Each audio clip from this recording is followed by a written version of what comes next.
Want to stay up to date with everything that's happening on the show? Or do you have a story that you'd like to submit for one of our Listener Stories episodes?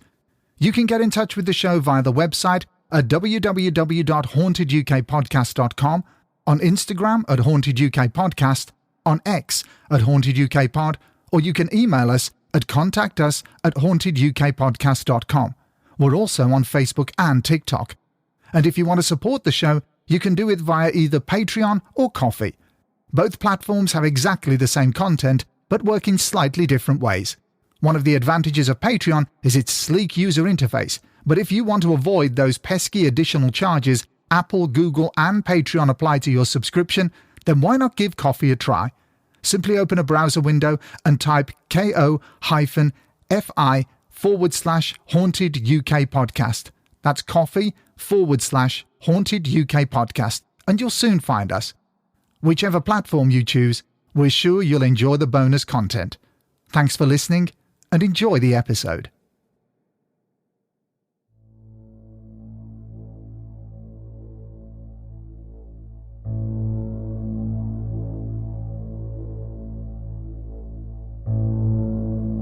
As Tom was sitting next to the bar of the pub where he had been the landlord for just a year, he was thinking about everything that had gone on whilst he and his family had been there. It was time to move on. It was time to put their nightmare firmly behind them. A nightmare which had made them question reality and everything they believed in. A nightmare which certainly brought Tom to the edge of his sanity. I think it would be fair to say Tom and his family were frightened and ready to make their escape and to move on to another pub. As Tom reflected on this, he watched the new landlord Tony and his wife Debbie move in, making sure to bring their own till from their previous pub, a tradition that's followed by many landlords and landladies. But they were about to get a very real taste of what was lying in store for them at the George Inn Hotel.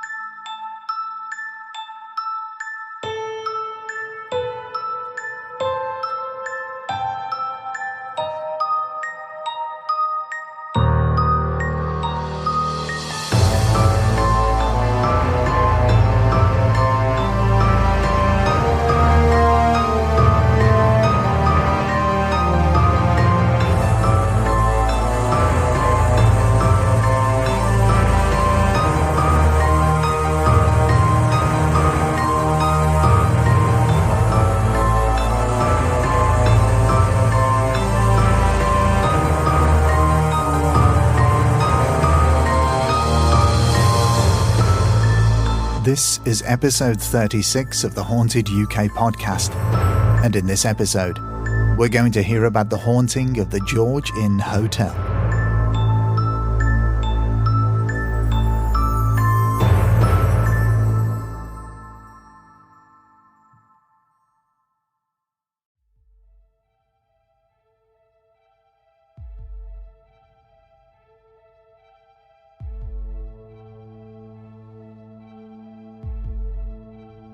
Haunted pubs are a very regular phenomenon, not only in the UK, but all over the world.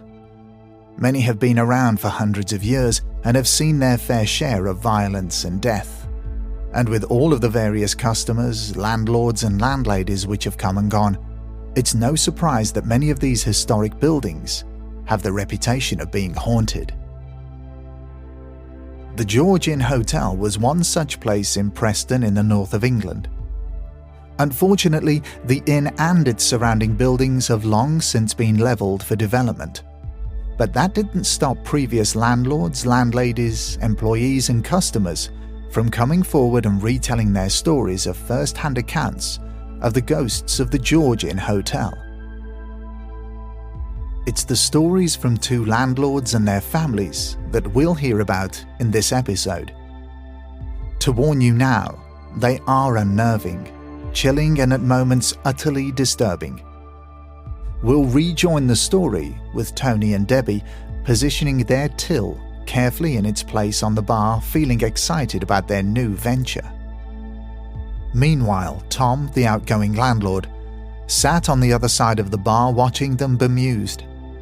He looked jaded, dejected, exhausted, like he had had enough and seen too much.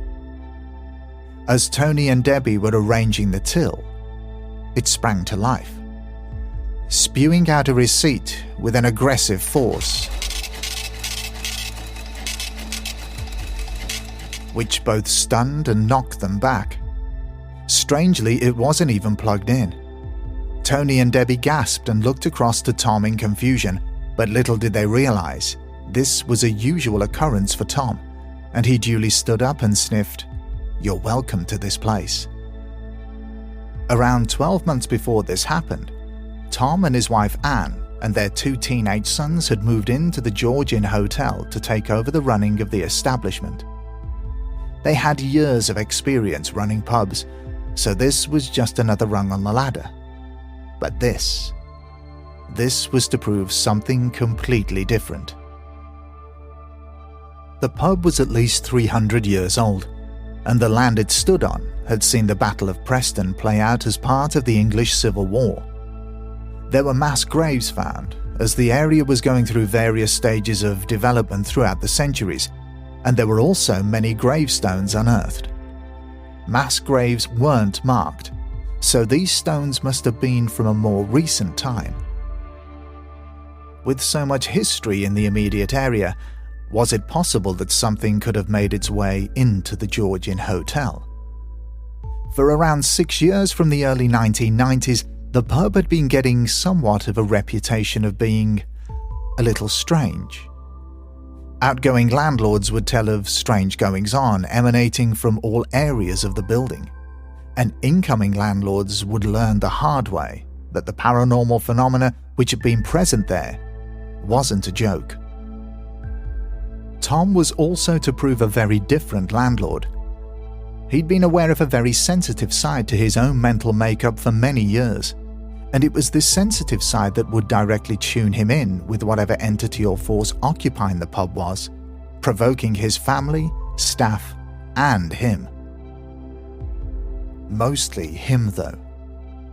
As with many people before him had experienced, things began to occur at a slow pace.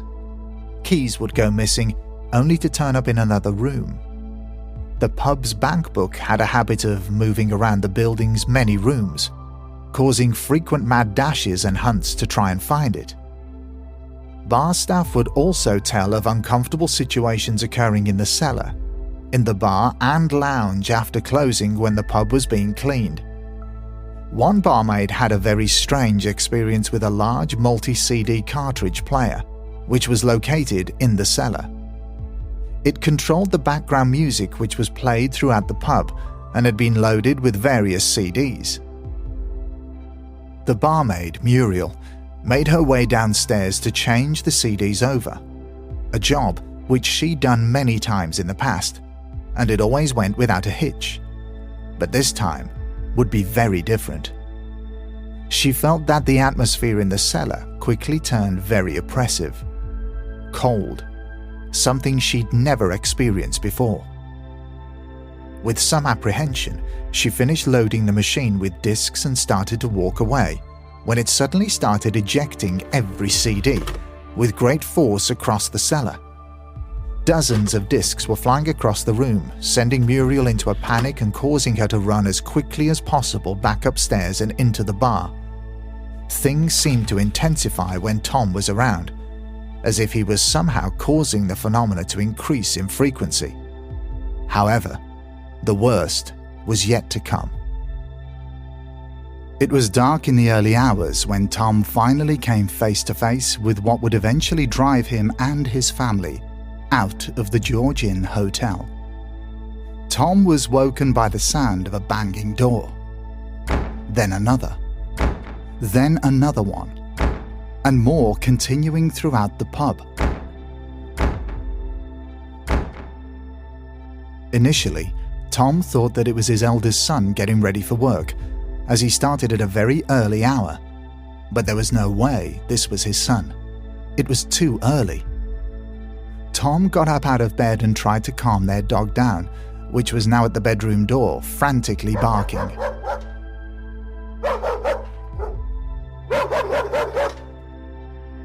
The noise and commotion woke Anne up. Initially, she thought somebody had broken into the pub and was in the process of stealing from them. She saw Tom open the door and follow the dog out onto the landing. The pub had 3 floors. Tom and Anne slept on the middle floor, while their 2 teenage sons slept on the 3rd floor. As Tom stood in the darkness, his eyes adjusting to the limited light, he slowly became aware of a shadowy figure moving quickly from door to door and slamming them. Still thinking it may have been his son, he shouted out asking him, why was he making so much noise? Tom went back into the bedroom, grabbed hold of his cigarettes and ambled back onto the landing, only to be confronted by something that frightened him to his core. Stood there in front of him was a thin, tall man, rather imposing in 18th century clothes with a wide-brimmed hat and long cloak-like coat. Gaunt-looking with long stubble etched over his face in dark angry lines, he intently met Tom's terrified gaze, and in a deep and authoritative voice, commanded, "Don't you ignore me." He was terrified. Tom just couldn't move or speak, but saw his dog's hackles stand on end as it rushed towards the stranger to attack him. This frightening figure quickly darted to the other side of the landing and disappeared, right in front of a petrified Tom and his dog. It took a few seconds to try and process what he'd just seen, and he went back into the bedroom and slumped down on the corner of the bed. His wife Anne asked him what was wrong, to which he replied that she wouldn't believe him if he told her. He described to his wife what he'd seen and what this strange man looked like, as well as the characteristics and movements which he'd used. He even told her that whatever this spirit was, it had spoken to him. Initially, Anne was very skeptical and began to wonder if Tom could be on the verge of a complete mental breakdown. Her observations were further compounded the more that this strange individual was allegedly appearing before Tom. She would hear arguments coming from the cellar between her husband and someone else, when it was clear that he was the only person in that room. Tom's sightings of this troubling ghost were becoming more and more frequent, and it was becoming evidently clear that there was something real, which was having a profound effect on not only his mental health, but now his physical health. Tom began to lose weight, lots of weight, very quickly. Tom and Anne decided to get in touch with a paranormal investigator in the hope that there could be a solution to this strange problem. It was a woman named Melanie Warren who knocked on the door of the George Inn Hotel one rainy, cold day, and it was Melanie who would ultimately suggest something very radical, according to Tom's wife Anne. Melanie could see the toll that this spirit was taking on Tom, and Anne was now beginning to come around to believing that maybe something out of the ordinary was really taking place. Melanie advised that the help from a psychic medium may help the family find out who or what this spirit may be. A short time later, an appointment with a medium was organized, and a few days later a knock on the pub's door would bring many surprises to both Tom and Anne. As the 3 of them walked around the pub and its 3 floors and many rooms, the medium relayed details of this spirit which stunned Tom.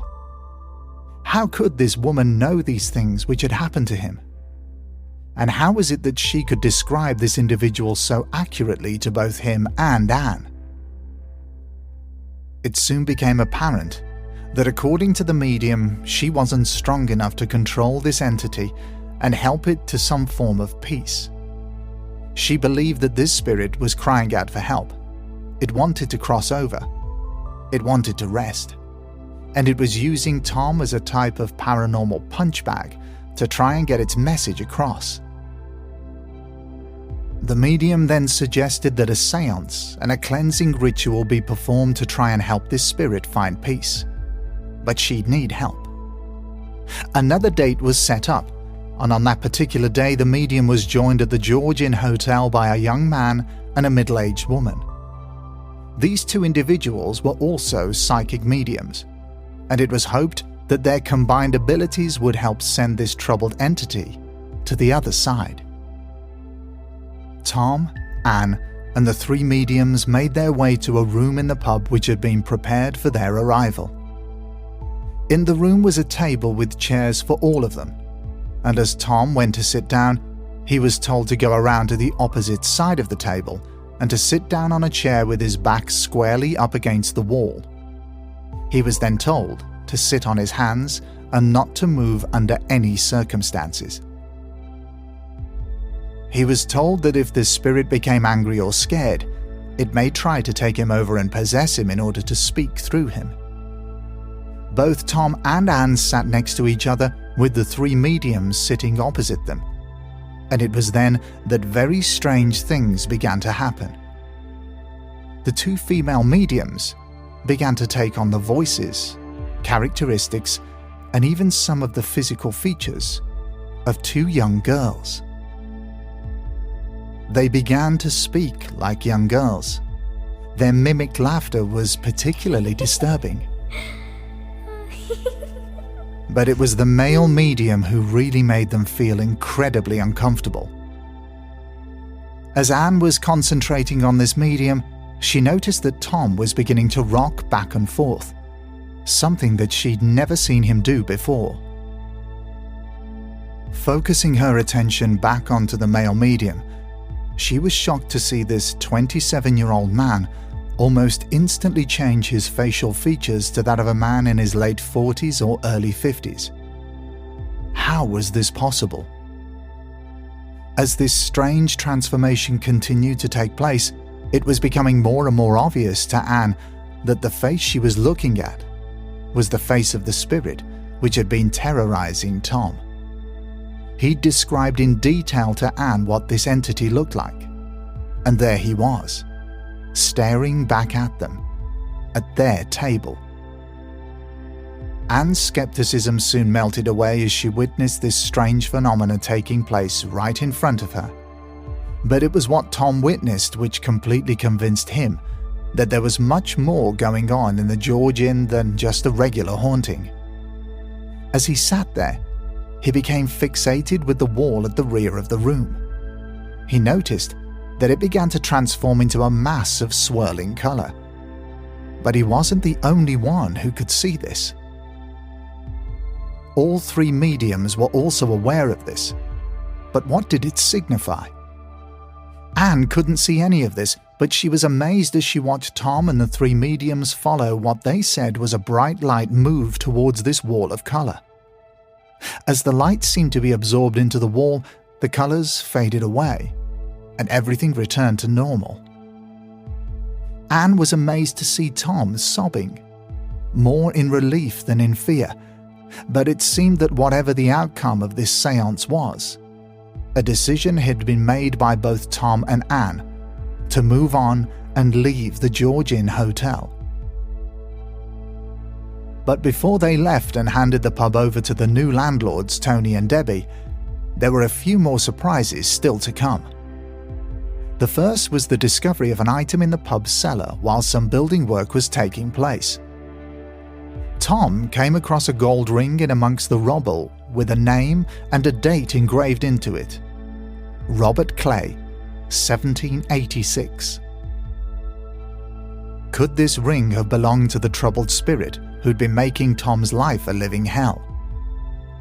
Tom began to wear this ring on a chain around his neck, and soon decided that he needed to try and find out as much as possible about this man named Robert Clay.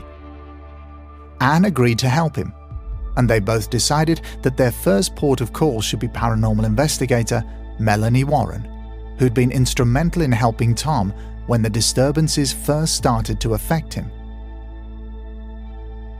They started by investigating the cellar of the pub where the ring had been found. The floor of the cellar was made up of very old gravestones, which had been temporarily removed when the building work began.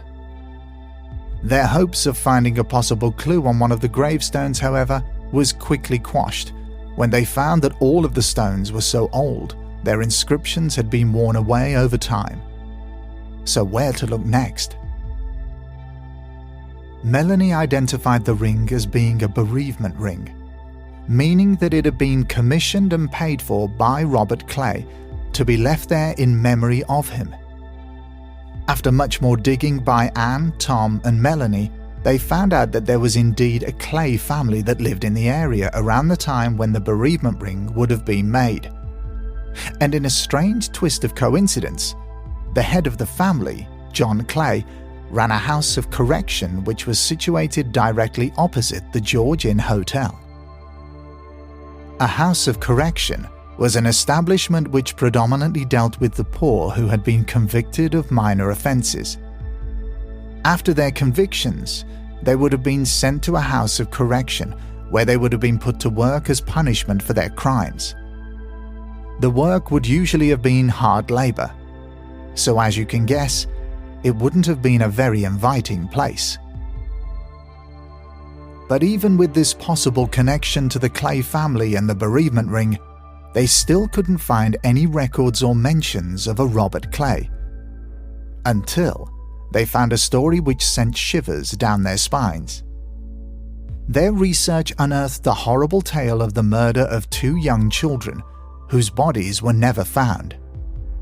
It became widely believed that they had been buried in the lower cellar of the George Inn Hotel, which was now under a thick layer of concrete. A local historian who had taken an interest in the case of the haunting of the George Inn Hotel after learning about it through Melanie Warren wasn't surprised at all that they couldn't find any mention of Robert Clay in old records. He made the point that many years ago, if you were from a family of wealth or high status, or both, and you committed a terrible crime, you were literally written out of history. So was it possible that Robert Clay was the perpetrator of this heinous crime, and that his spirit was still roaming the cellar and many other rooms of the George Inn Hotel, desperately still trying to hide his horrific crimes? Had the seance and cleansing ceremony, which had been organized and executed by the 3 mediums, really worked? Tom and Anne weren't prepared to hang around to find out. They soon decided to move on to pastures greener and handed the license to the George Inn Hotel over to new landlords, Tony and Debbie. Which brings us back to the beginning of this episode. Both Tony and Debbie had absolutely no belief in the paranormal, but it was an incident which Tony himself experienced that completely changed their perceptions of what the paranormal was. Tony had begun to notice little things happening, but didn't take too much notice as he felt that these little things could easily be explained away as natural phenomena. Tony recalls that he was alone at the pub one night when Debbie was away with friends. He'd completed all his usual duties, then got himself ready for bed. For some reason, he couldn't seem to settle down, and admitted that every time he was about to drop off to sleep, something would disturb him and he would become restless. He couldn't put his finger on what was wrong, and as he was trying to get comfortable in bed, he caught sight of his alarm clock. It read around 2 a.m. Tony sighed and went to turn over again when he saw the distinct figure of a man standing at the end of the bed. Tony's eyes were already used to the dark, and he noticed immediately that this man was wearing a strange shaped hat, quite tall and thin, and wearing a high-collared type shirt with what looked like a bow tie. Just as Tom recounted his encounter, Tony similarly described the gaunt face and long black coat. Trying to process the moment, Tony thought that this figure had broken into the pub to burgle the place. Terrified, Tony shouted at the man, "What do you want?" But instead of the stranger answering him, he just turned around, walked away, and disappeared. To say that the remainder of Tony's evening was uncomfortable would be an understatement, but he eventually made it to the morning. Upon Debbie's return, Tony sat her down and explained to her what he'd seen. When asked what he thought it was, he simply answered that he just didn't know. A few weeks later, Tony and Debbie were out enjoying a few drinks when they bumped into the previous Georgian hotel landlords, Tom and Anne. Seizing his opportunity, Tony asked Tom and Anne if they'd experienced any strange phenomena during their time in the pub. Both Tony and Debbie were dumbstruck, as Tony and Anne poured out all of their experiences to them in great detail. They also explained that, according to Melanie Warren, who'd been a huge help to them as they struggled to understand what was going on, other previous landlords also had similar problems.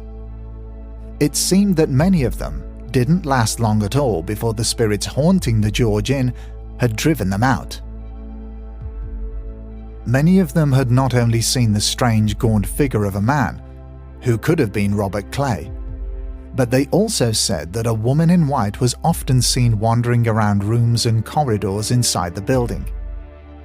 Whatever had happened during the séance, which took place when Tom and Anne were landlords, obviously hadn't worked, because sightings of Robert Clay continued when Tony and Debbie took over. So who, or what, was the bright light which allegedly crossed over? So what happened at the George Inn Hotel all those years ago?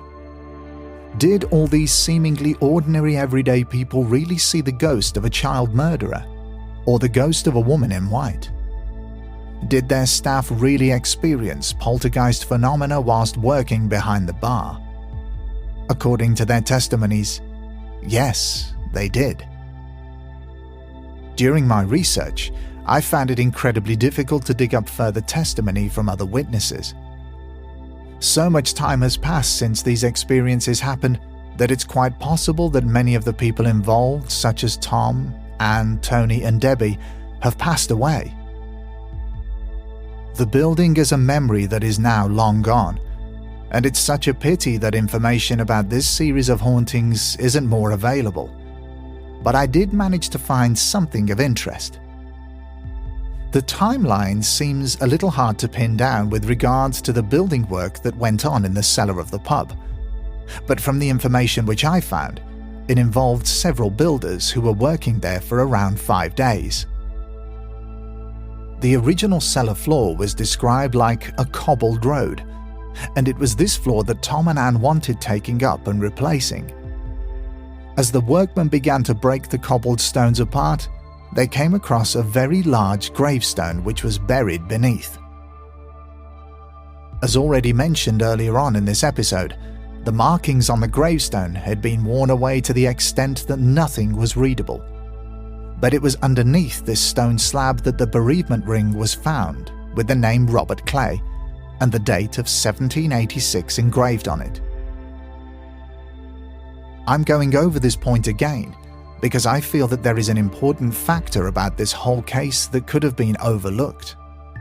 First, was the cobbled stone floor an original road of some sort before the pub was even there?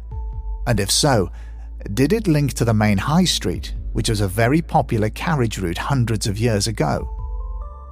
Many ghost sightings and hauntings are based around these once popular carriage routes, and there are hundreds throughout the UK.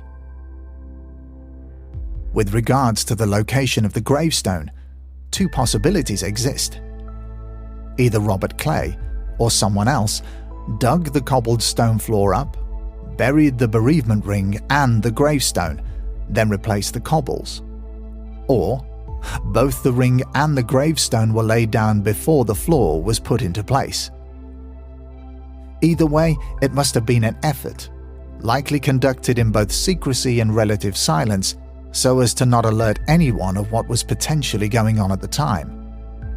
But what if the builders had kept digging after they had removed the gravestone and the ring? What would they have found? It seems that it was after the ring was discovered, as well as the cellar floor being relaid using concrete, that Melanie Warren had discovered the story of the murder of the two children, possibly at the hands of Robert Clay. If this information had been found before the concrete had been laid, Could the builders have discovered their remains if they'd kept digging? It does seem very plausible that such a large and heavy gravestone could have been hiding something much more horrific than just a simple bereavement ring. The possibility of ever finding the remains of these poor children is now extremely unlikely due to the construction work which has taken place since the George Inn Hotel was demolished. But could the builders have disturbed something when they broke apart that cobbled stone floor and removed that huge gravestone? Could this also go some way to explain the sightings of a ghostly woman in white? The stone tape theory is one thing, but disturbing the resting place of the dead is something completely different. There have been so many stories from witnesses who have said that everything in their lives was normal until some sort of building work took place. Then everything changed. I've spoken in previous episodes about the stone tape theory and its possible connection, if it is in fact real, to many paranormal events, especially ghost sightings. It was Charles Babbage who, in 1837, theorized about the possibility of spoken words being absorbed into the atmosphere and then leaving some sort of permanent impression. It was then two paranormal investigators by the names of Edmund Gurney and Eleanor Sedgwick who, in the late 19th century, proposed an idea that expanded on a concept called place memory. They speculated that certain ghost sightings were married to the places where they were seen, and that these locations could have the ability to store and play back these moments in time when a suitable, sensitive individual would trigger them. Since then, many paranormal investigators and specialist groups, such as the Society for Psychical Research, have put their own ideas forward to help further explain the stone tape theory, but the basic premise is always the same. In the case of the George Inn Hotel, the alleged murder of the two children in the cellar by Robert Clay could have generated so much psychic energy that the actual fabric of the building itself, the stone floor, the walls, the ceiling, absorbed all this energy and then replayed characters and elements from the event when a sensitive individual unknowingly triggered their playback. It seems obvious now that it was Robert Clay's energy which was the most potent and powerful.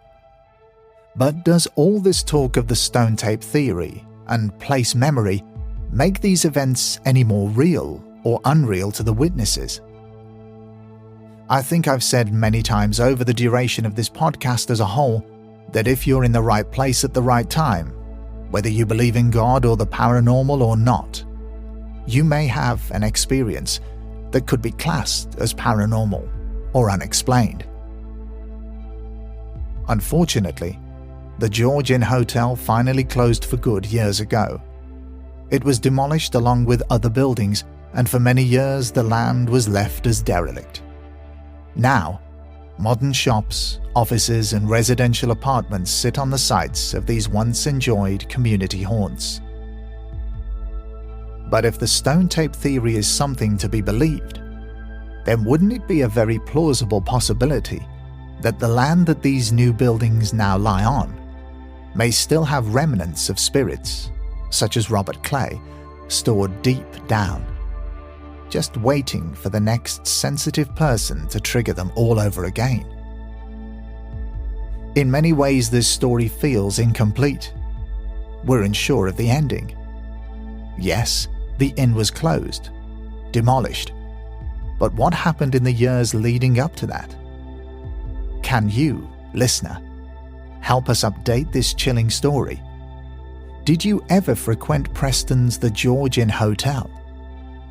Or know of anyone who did? Let us know on Twitter at HauntedUKPod or on our Instagram page at HauntedUKPodcast. If you want to add a hashtag The George Inn Hotel, please do. Can we update this story further? Or perhaps you have a tale of a haunted pub you would like to share with us. Pubs and inns have been a way of life on this island for centuries, And it has to be said, quite a few harbour sinister histories, grisly murders, and secrets absorbed into its walls, or in this case, buried under its grounds.